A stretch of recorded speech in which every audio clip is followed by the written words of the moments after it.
It's crazy times at the moment here in Australia and New Zealand and in the chiropractic world. So let's get right onto the show and let's get to help you navigate through this as best as possible.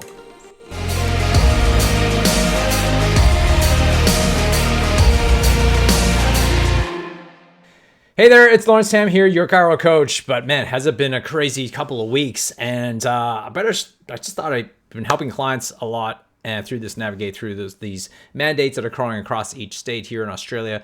If you're watching elsewhere, then this may or may not affect you. But I think where I'm going to share with you today is just a stream of consciousness. I don't actually have anything particular planned. I didn't really think about too much about this particular video. I wanted to just go through some key things I think we should be doing as a framework to help you navigate through tough times.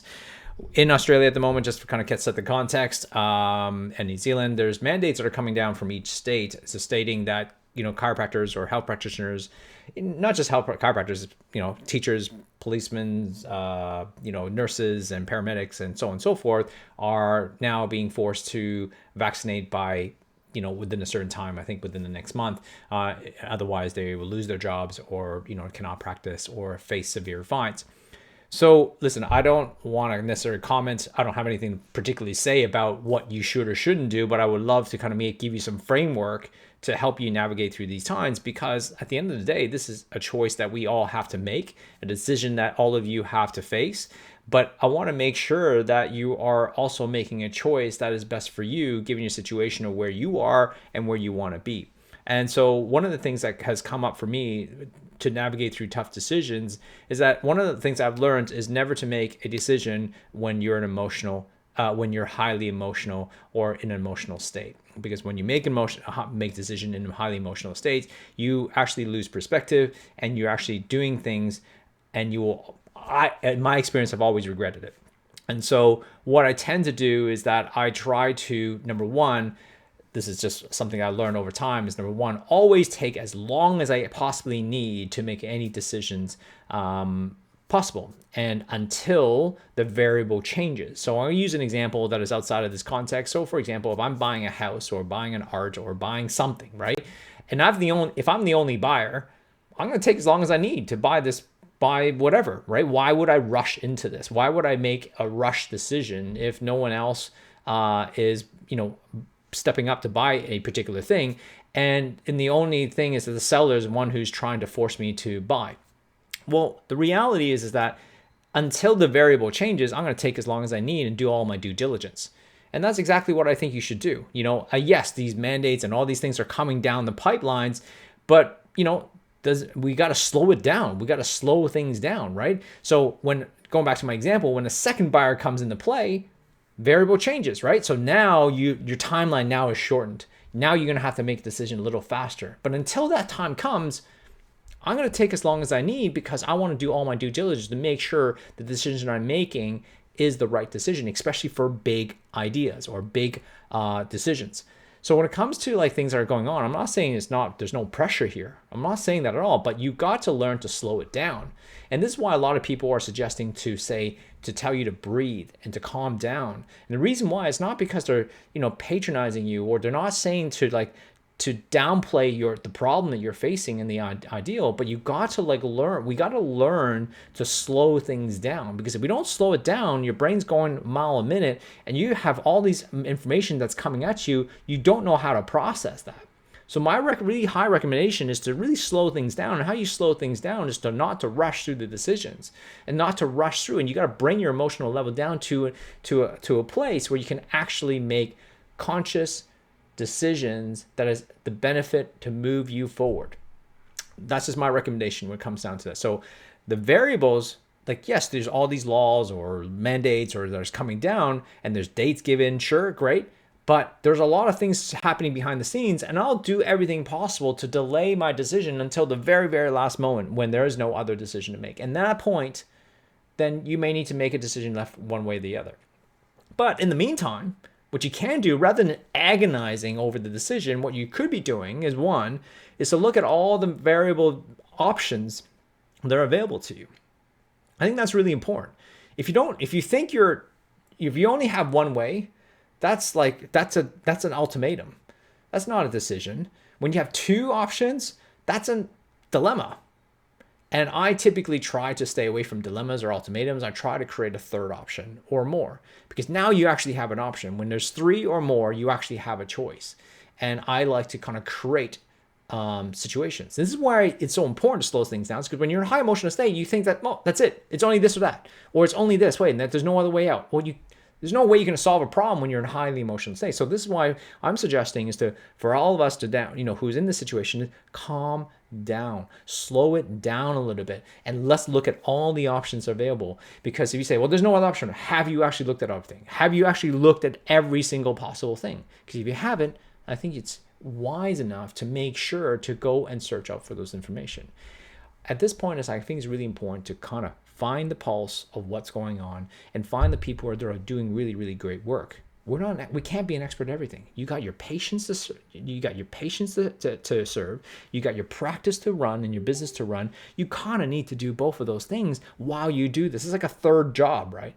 And so all I'm saying is that there are people that are doing hard work behind the scenes, and I know it's a bit of a hope. I get it. I feel it. But hope is better than nothing, right? I'd rather hang on some hope than not having any hope whatsoever, because that's what I want to do. I want to make sure that we've done everything possible. And when my father-in-law, had an accident in the surf, over 10 years ago, and he became a quadriplegic, I had hope, right? I had to, because that was the only thing we could hang on. Now, ultimately, we couldn't do much. But at the end of the day, it doesn't mean you give up. It means you do everything possible. As a chiropractor, we do everything possible. We adjusted him to ensure we gave him nutrition, and we're going to do everything possible, because hope is one of the best things that allows us to move forward. Because when you lose hope, you lose everything. That's just my thoughts. So number one, like I said, slow things down, look at your options. Number two is that I think there's, I've talked about this a long time ago, which is in another video about, 3 circles, right? There's 3 circles, and these 3 circles are the circle of influence.